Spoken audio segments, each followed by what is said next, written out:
ye wali tambula ngoli wagawaga ni wani ye Mwena bayi nsolo nkambwe niwe muna bayi nsolo nkambwe era amazima gali nti niwe nsolo nkambwe ye walwana gaine nani yo lunaku olwaido Bodo waita moti mugati waita moti mugati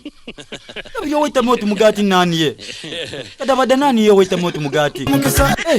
yalwana gaine ni mukisala fati techa kulwanisa ni mukwano gwange kiye bamuwana wanambo nasingo kuchanga ensolo nkambwe lwakyo banemize gyo okulwana eziramuze gukulanga ezira kikuleta kati mukisala fati yakola muzeche okutola kuboyenda akuwalane nawalale ayi yakola kichene chene mbala balenzi beraga yemunewe tuwerabiraku okali ku bintu byasidikiye byayire ebyabita yemunanga oli oti kiye iwe oterabiraku inga mujasize ndifanumba ayi munansolo nkambwe waboneka twaidinsi bwetambula emesi yo yagabana kyova wamugabanya ayi wakoze bubi muntu omwirugavu muzibu asima toli wasiwe kati wewamaliriza omukuba yaviire watya ye gundi munange bamutweredu batereza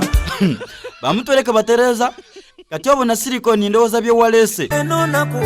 naku yene ayi munange silikoni olowooza obuzibu bwona bwaviire ku kiye oteyononera buwagizi olina ekivulu